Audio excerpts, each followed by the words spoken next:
Opening in 2013, Outlaw Run is the first ground-up roller coaster by Rocky Mountain Construction. Being labeled a wooden roller coaster, Outlaw Run uses their topper track, which consists of a few layers of compressed laminated wood topped off with steel.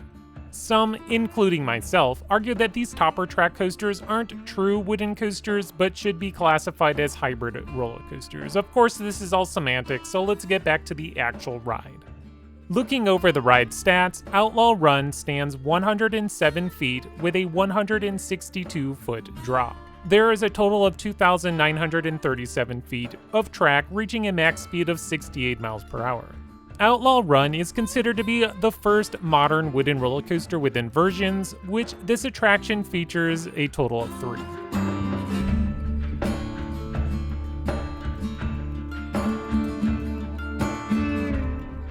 Presentation.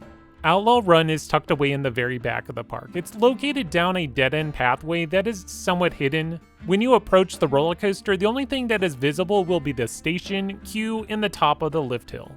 Majority of this attraction is hidden behind the trees, which is why you will notice that I have very little footage of this roller coaster. The story is pretty simple. You're a stagecoach making your way through the Ozark Mountains, keeping an eye out for the rogue outlaw who is ready to ambush you. Theming-wise, it's basically a continuation of everything else in the park, which is all themed to a western country vibe, probably coming from the late 1800s. I wouldn't call this a heavily themed attraction, but what it does well is putting you into their world. Most of the attractions at Silver Dollar City aren't loaded in theming, but it's more about the immersion and atmosphere. When you take everything into consideration, including the theming and location, a score of 9 for presentation is about on point. Ride intensity. Outlaw Run starts off with a little dip to the left, followed by the main drop. This drop has great airtime, followed by strong positives. I gray out at the bottom of this hill every time that I ride. The coaster then flies up into a turn to the left that leads us into our first inversion. It's basically an overbank turn, but looks somewhat like a zero-G stall.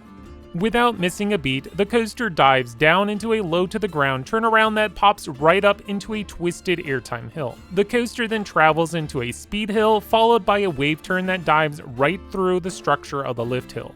The coaster then enters one more wave turn, followed by another speed hill, which leads right into the final set of inversions, a double barrel roll.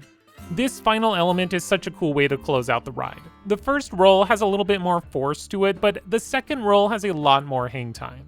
Outlaw Run has excellent pacing, never slowing down until you're back on the brake run.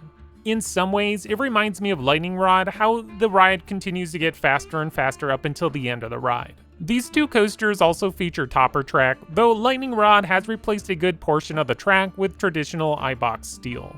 As for intensity, I'd rank it up near the top when comparing with other RMCs. It's not the most intense, but it clearly packs a punch. I think another 9 score is in order, this time for ride intensity. Fun factor.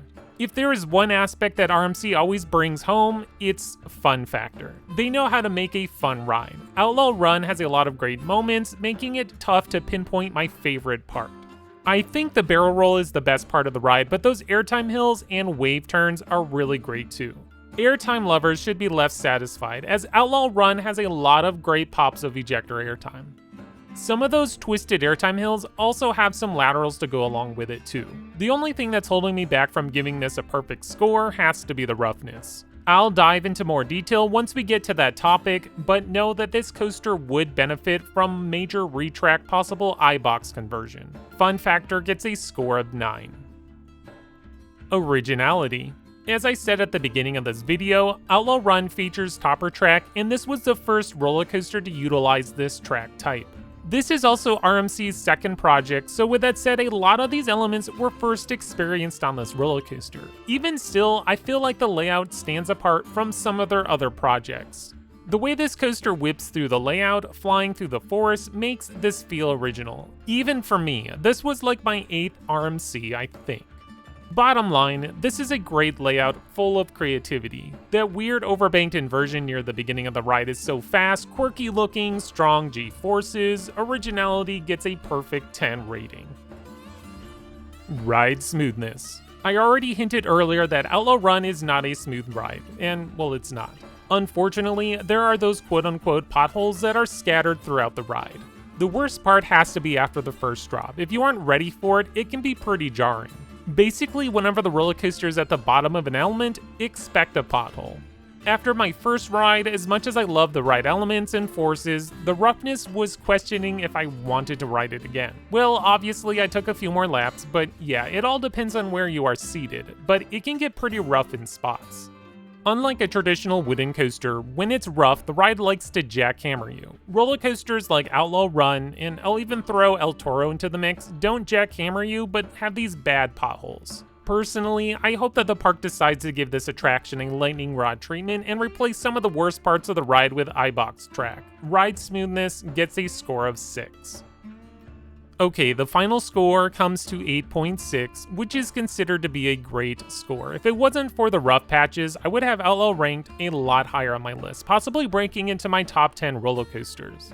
I really love the layout. It feels fresh even with the 2 wave turns. I didn't say this earlier, but that wave turn diving through the lift hill has great ejector and crazy head chopper sensations.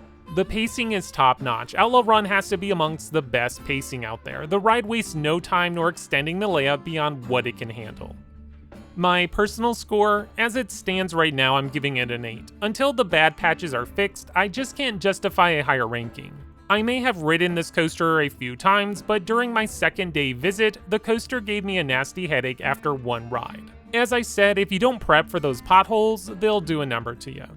Even with a headache, Outlaw Run is still worth a ride. If you have never been to Silver Dollar City, I know they have a few great coasters, but this attraction alone is worth a visit, and yes, I know I said that about Time Traveler as well. Thank you for watching today's review. For those who have been on Outlaw Run, what did you think of the ride? Let me know your experiences down in the comments. If you like this video, please click on the like button, and new to my channel, hit that subscribe button so you don't miss out on more great content brought to you by Extreme Thrills.